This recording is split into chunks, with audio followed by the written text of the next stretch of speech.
आज हम एक बहुत ही सामान्य बिंदु पर बात करने जा रहे हैं और वो है नारी और उसका अस्तित्व। स्त्रियों के बारे में हर व्यक्ति ने अपने विचार रखे।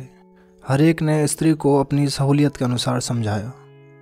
जो उनका देखने का नज़रिया था उसके हिसाब से हमें भी बताया और आज हम सब लोग जैसा स्त्रियों के बारे में सोचते हैं वैसा भी बताते भी हैं। वैसा ही हमें सुनने को मिलता है और शायद उनका ऐसा कहने के पीछे कोई वजह भी हो सकता है कि आप मेरी बातों से सहमत ना हो पाएं, लेकिन मुझे अपने विचार रखने की स्वतंत्रता है। तो चलिए शुरू करते हैं। हम सबके आसपास एक स्त्री है और स्त्रियों के अलग अलग रूप हैं। माँ है, बहन है, बेटी है और कई नाते रिश्तेदारों में भी। और एक अनजान स्त्री और पराई स्त्री भी होगी जिसको हम सब अलग अलग नामों से जानते होंगे। हमने उसको अलग अलग नाम दे दिए। जवानी में लोग स्त्रियों को क्या क्या कह देते हैं, उनकी एक अलग धारणा होती है। वैसे स्त्रियों की व्याख्या उम्र के हिसाब से होती है। जवान लोग स्त्री को महज एक जिस्म मानते हैं, लेकिन जब उनकी बेटी होती है तो उनके मन में अलग प्रकार की भावनाएं जन्म ले लेती हैं। जो बात हम अन्य स्त्रियों के बारे में सोचते हैं वही बात हम अपनी बहन बेटियों के बारे में नहीं सोच पाते। जब स्त्री नाम जहन में आता है तो अक्सर सबसे पहले जिस्म की ही तस्वीर बनती है, जैसे कि स्त्री केवल एक शरीर है और उसका पूरा अस्तित्व केवल एक देह में सिमट गया हो। लेकिन अगर सच में ध्यान से देखा जाए तो वो सिर्फ एक जिस्म नहीं, बल्कि वो जिस्म से परे भी एक अजीब सा संसार है जिसमें न जाने कितने रंग, कितनी परतें और कितनी कहानियाँ छिपी होती हैं। और यही सबसे बड़ी विडंबना है कि आज समाज बार बार स्त्री को समझने की कोशिश करता रहता है, लेकिन हर बार केवल सतही परत पर अटक जाता है। हर बार वो उसके शरीर पर आकर रुक जाता है, जैसे आदमी आईने में देखे और सिर्फ चेहरा देखकर मान ले कि पूरी आत्मा समझ ली। लेकिन स्त्री के कई रूप होते हैं। घर के भीतर रसोई में खड़ी एक माँ का रूप अलग है। सड़क पर अपने अधिकारों के लिए लड़ती हुई एक लड़की का रूप अलग है। और किताबों में प्यार करने वाली एक नायिका का रूप अलग है। वैश्या का रूप अलग है, एक अपाहिज महिला का रूप अलग है और दफ्तर में बैठी एक महिला अधिकारी का रूप उससे अलग है। लेकिन इन सब रूपों को जोड़कर देखा जाए तो केंद्र एक ही है और वो है नारी। और नारी शब्द केवल जैविक परिभाषा से नहीं बनता, बल्कि अनुभवों, संघर्षों और भावनाओं के रंगों से बनता है। हम स्त्रियों को महज एक भोग का साधन मान चुके हैं, जैसे हमारी नज़र एक शरीर की गुलाम हो गई है।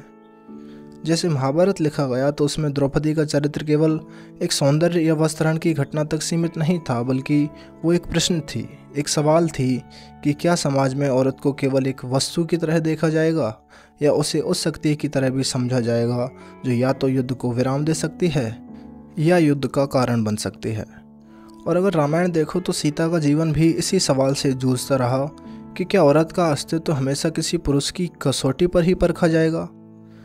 ये सब सुनने में पुराना लगता है, लेकिन आधुनिक जीवन में ये सवाल उतना ही जिंदा है जितना हजारों साल पहले था। जब ऑफिस में काम करने वाली महिला से लोग पूछ लेते हैं कि घर कब संभालोगी, वहीं घर में काम करने वाली औरत से पूछ लेते हैं कि कैरियर क्यों नहीं बनाया। अगर व्यापक स्तर पर देखा जाए तो समाज मर्दों ने बनाया। मर्दों ने केवल वही नियम लागू किए जो मर्दों के हित में हैं। नारी के स्वभाव और मनोविज्ञान का एक ढांचा है जिसे हम नारीवाद कहते हैं। उसी के चलते जब लड़कियां किसी बात का विरोध करती हैं या समाज का विरोध करती हैं तो उन्हें एक विशिष्ट नज़र से देखा जाता है, जैसे कि पुरुषों का अस्तित्व खतरे में आ गया हो। ये केवल पुरुषों से विरोध की आवाज़ नहीं है, बल्कि ये एक साधारण सी मांग है कि इंसान को इंसान की तरह देखा जाए। बराबरी की बात इतनी साधारण लगती है, पर इसे हासिल करने के लिए सदियां लग गई। वोट डालने के लिए आंदोलन हुआ कभी, तो कभी एजुकेशन के लिए, कभी दहेज और शादी की बेड़ियों के खिलाफ। और आज वही लड़ाई नए रूप में जारी है। रोज़मर्रा की ज़िंदगी में भी जब चाय की दुकान पर बैठे लड़कों की बातें सुनते हैं, कॉलेज के गलियारों में देखते हैं, सोशल मीडिया की टिप्पणियों में देखते हैं, तो हर जगह औरत के अस्तित्व को या तो मजाक बनाया जाता है या नियंत्रण का विषय। जैसे किसी को ये हक ही नहीं कि वो अपने रंग में, अपने अंदाज में जी सके। लेकिन अगर ध्यान से देखा जाए तो नारी केवल एक सवाल नहीं है, बल्कि उत्तर भी है। वो माँ है तो पोषण है, प्रेमिका है तो संवेदना है, अगर पत्नी है तो साझेदारी है, बहन है तो सुरक्षा का वादा है, और बेटी है तो भविष्य का सपना भी है।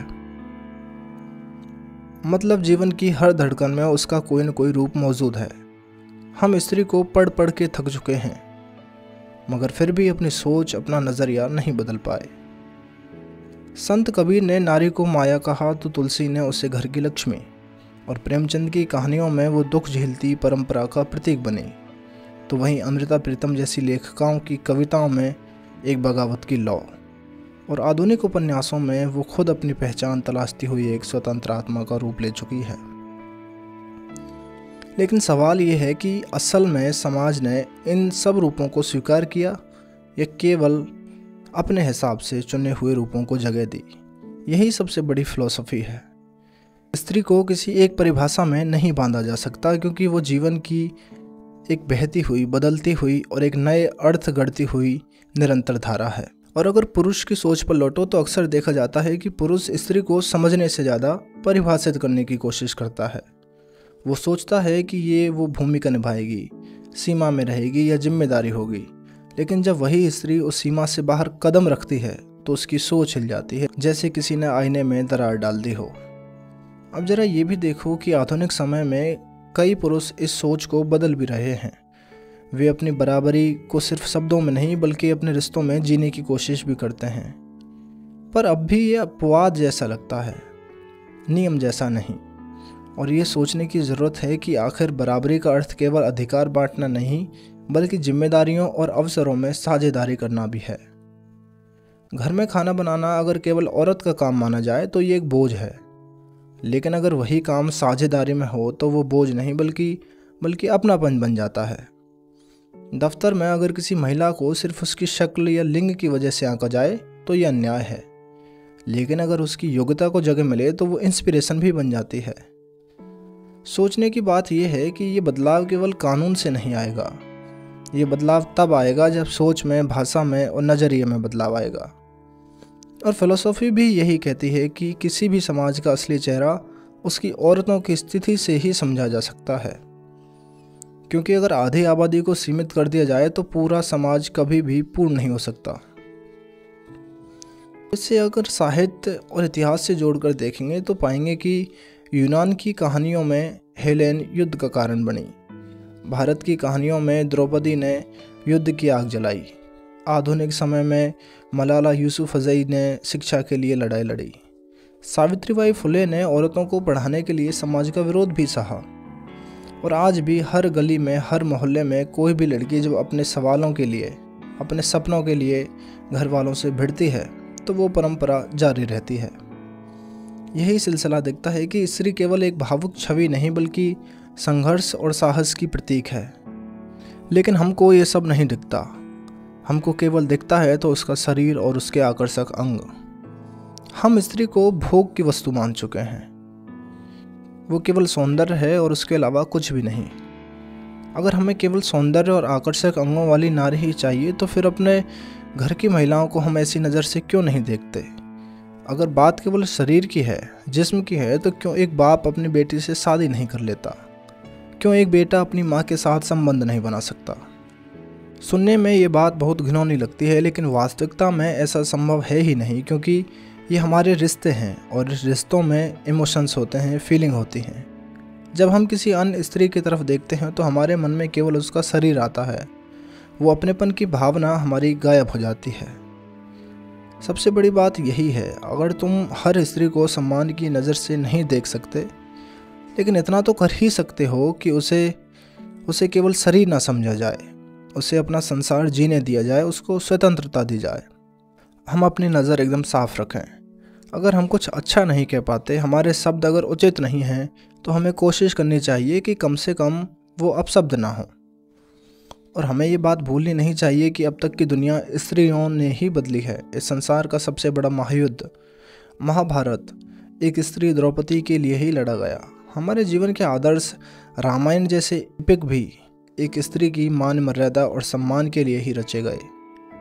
हर युग में नारी नारी नहीं थी, वो नारायणी थी, एक शक्ति थी, और जहाँ जहाँ नारी का अपमान हुआ है वहाँ वहाँ विद्रोह हुआ है, युद्ध हुआ है, धरती ने पानी से ज़्यादा खून पिया है। और हो सकता है कि आने वाले समय में ये सब हमारे साथ भी हो।